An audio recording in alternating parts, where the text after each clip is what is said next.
people ask some of the stuff I like to watch on YouTube. This JP Spears guy, Awaken with JP, he's pretty good. Real sarcastic, real funny. So that's one of them. I met a bank robber the other day. It's this joint I go to where I buy lumber. I've been going there since the early 90s. And this dude hasn't been there that long, but just about. Black guy. And he's always cool, man. Just the way this guy carries himself and walks, he's just a cool dude. And we talk, a few words here and there. He always takes care of me when I come in. Will go out of his way to come over and see what I want. Great guy. And he at one point his arm in a sling. So whenever I see him, I ask him how he's doing, how he healed up. And I asked him that the other day. I was getting some plywood put in the van. So he says, dude, that was 5 years ago. And I'm just, wow. Time, right? Time. You don't, I'm wiping my eyebrows down. I saw this video I did the other day, and they look kooky. Don't watch your own videos. There's a tip. Don't look at yourself in your videos. Listen to what you're saying maybe, but don't look at yourself. You'll be like, whoa, the fuck is that? Scary. Anyhow, so I asked him, I said, well, I'm 55, man. How old are you? He goes, 62. I said, wow. So you're doing great. Said, we're loading the plywood in the van. So you're in great shape and everything. I said, do you find the same thing with time? That like something that seems like it was a week ago or a year ago was 5 years ago. He says, yeah. He says, well, I was away for a while. I said, really? For how long? He goes, 12 years. For what? Bank robbery. I said, is that the only one? He goes, no. We robbed a bunch of banks. So he starts telling me all this stuff. Really funny. Just what's funny about it is he's not the first ex-con I met. He's not the first black guy ex-con I met who warms up to me like that. People generally, like perfect strangers, when you live in a city, if you're out and about and you're like me, blue collar kind of guy, I'm not hobnobbing around with, I'm in and out of the homes of people, super wealthy people. That's the interesting thing about my life and where my perspective comes from on things. I'm not in a bubble. Most of you are in a bubble. Most of you are in a self-made bubble. Most of you are only hanging out with friends and family. That's it. And then you have a job you go to and you have your work people. I'm constantly talking to strangers. My ability to survive depends on likability, I suppose, being articulate, knowing what I'm talking about, making people feel comfortable. Because you'll call me, I'll go to your house. I'm looking around, you're talking about giving me money to do something, solve a problem. So there's that. And you have to be a little more affluent to afford me in the first place. Meanwhile, dealing with, and I'm talking, well-to-do people, attorneys, doctors, when it comes to doctors, there's all kinds of doctors, from surgeons to, pediatric, all this stuff. Writers, producers, some actors. I've been friends with a lot of famous people, a lot of rock and roll people, that sort of thing. But at the same time, I'm on the streets. So I'm literally talking to people living on the street. There was a guy that around the corner for years, he had these RVs and he was selling bike stuff. And I buy bike stuff from him. He was in the joint for a long time and he was jacked. And he had this makeshift gym on the sidewalk there. And we would always talk. And I was bigger at the time. So I think that's what he gravitated towards. He could just tell I was taking care of myself. But every single time I talked to him, and I saw him a couple times a week for a couple of years, he always spoke to me like I was his cellmate. He wasn't giving me flowers or anything like that. I'm just saying. He always talked to me in that vernacular, the joint vernacular, with the slang and everything else, as if I had that same experience he did, and I didn't. Never spent any real time in jail. Certainly not like prison. So it's just a funny thing how those guys warm up to me and kind of automatically peg me as one of their peers, and I can just get along with anybody on the street. Barring somebody who's super crazy. There's weird things that happen when you live in the city. You never know what you're dealing with, what's going on in somebody's mind. 9 times out of 10, well, actually, 85% of the time, everybody's nice. Everybody's pretty cool, no matter what walk of life they're coming from and what they're dealing with. And you got about 15% of people out there here in the city, which is a huge percentage, that they're unstable, they're off balance. Some of you people making comments here, I think you're like that. Don't make any more dumb comments. You're going to irk me, man. You're going to irk me. You don't like something I'm saying, that's fine. But just to type like, I don't agree with you. I feel a different way. All right, well, that's fine. Be specific, motherfucker. Tell me what that is. And maybe you got a point. I'm not right about everything. So, yeah, it's interesting, people, how, where they all come from and what they're doing now. My friends want me to move. Nobody wants me to live here. But the thing is about living here in LA in this apartment, I've been in this apartment for 29 years as of February. So you can imagine my rent is affordable. This is good because it's going to get me. I'm talking about different types of people. And now I'm going to get into this rent thing because this gives me an excuse to talk about my neighbor here because he's paying more than double what I pay for rent. He's paying like $2,400 a month. And he's in his late 20s. I believe he's Harvard educated. He's got a degree in literature. He's a big kid.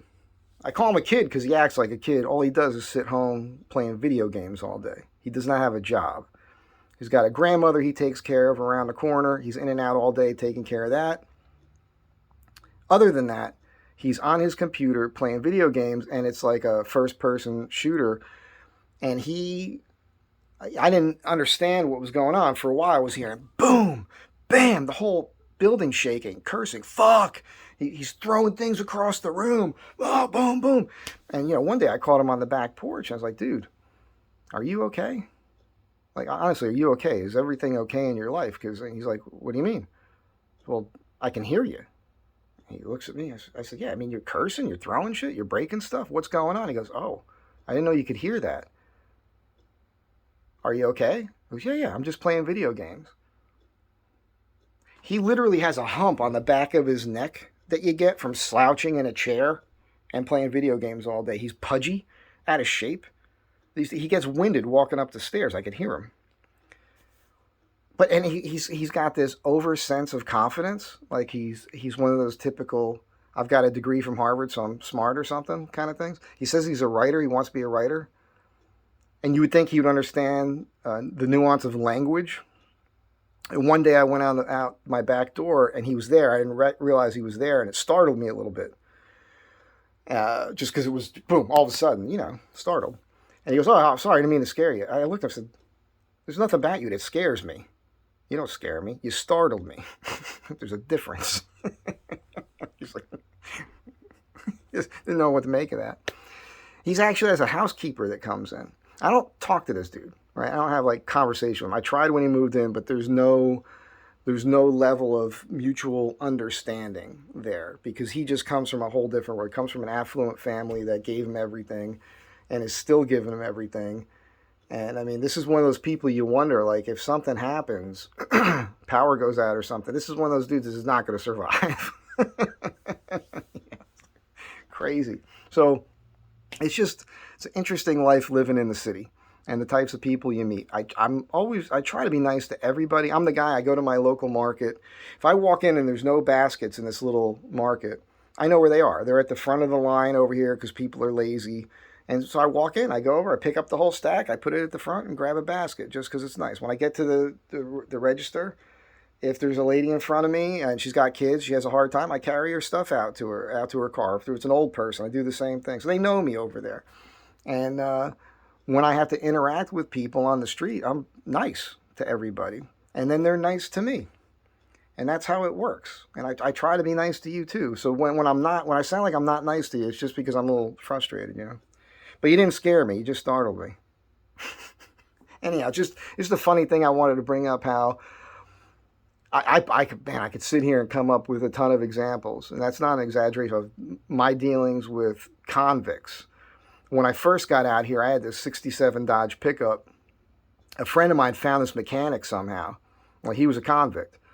And he actually did kind of rip me off. He was a really good mechanic, but then in the end, he reused some part that failed, and I blew out my whole engine. It was a mistake. So I learned my lesson. You have to be careful, but you shouldn't judge everybody by one bad experience that you had. You know, those guys are interesting to me. They're funny guys. It's just, it's always funny. I walk away from those experiences thinking, is that what I look like? I guess I look like a convict or something, or I should have been, or I could be? That's not, I don't think that's a good thing.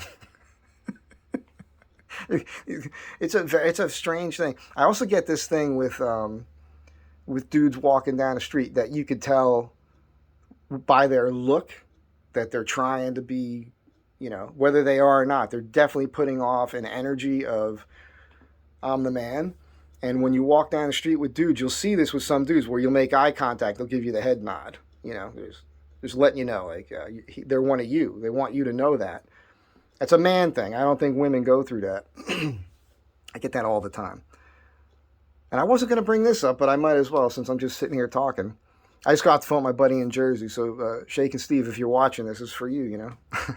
Although this gets into the alien thing again. And I'm just saying, I've had a couple weird experiences with celebrities. I'll give you two of them because they're odd. And it's happened more than this. I was in New York City working on a brownstone in the Village. Like 6th Ave, Broadway and 6th Ave or something. I can't remember. It wasn't far from the Greek church down there in the Village by McSorley's. And matter of fact, I've got a hat here, but if I get up, I'm on my boxer shorts, so yeah, we're not going to do that right now. But I've got to have Joe Jr., the diner. Anyhow, point is, I was sitting in front of this brownstone one night, and Matt Dillon walked by. Now, I'm not on the sidewalk level. I'm all the way up on the top of the steps by the door, so, you know, you're pretty good distance from the sidewalk there. And Matt Dillon is walking by, and as he walks by, all of a sudden, his head snapped so quick, it was like he could break his neck, but he just went. And he was just, his head snapped, and he looked at me like in fear. And he kept eyeballing me as he kept walking. Out of the blue. I did nothing to attract anybody's attention. I was just sitting there watching this world walk by. A great thing about New York City, you can pretty much sit anywhere, and the whole world will walk by at some point. There's people live in the city, never leave like a 5-block radius, you know. They don't need to. Everything comes to them. And another time, it was a Chris Rock moment. I used to sit down on Larchmont down here a lot. A lot of interesting experiences down there. I used to have breakfast next to John Malkovich a lot. And Leonardo DiCaprio in the 90s, he was this pimple-faced kid hanging out with his buddies. Like they were like street urchins on the street down there. But I've had conversations with a lot of these people. It is funny, this life I have. But one day, Chris Rock walked by, and it was the same thing. I'm just sitting there, drinking my Jamba Juice. Chris Rock walks by, and it was like that. He just snapped his neck and stared at me, and he was, like, frightened out of... I saw the fear in his face. And I'm just sitting there. Didn't have a beard or anything. I'm much more handsome and less dangerous looking without the beard, you know. So, but it was just... What's up with that? It makes me think that other video I talked about with the whole reptilian thing and everything, like maybe that's what's going on, and maybe they see that golden aura and wings thing. I don't know, man. It's freaky, but it is interesting. I've talked to Charlton Heston and you know, all kinds of people. I've got these. They're pretty good stories, but that's my thing. Bums on the street, super rich, wealthy, famous people, and everything in between. And I can make them all feel comfortable. And that's something my dad taught me when I was a kid. His exact words to me was, he said, I could talk to a bum on the street, I could talk to the Queen of England, make them both feel comfortable. That's always been plugged into my brain. So it's a little lesson here for you, I guess.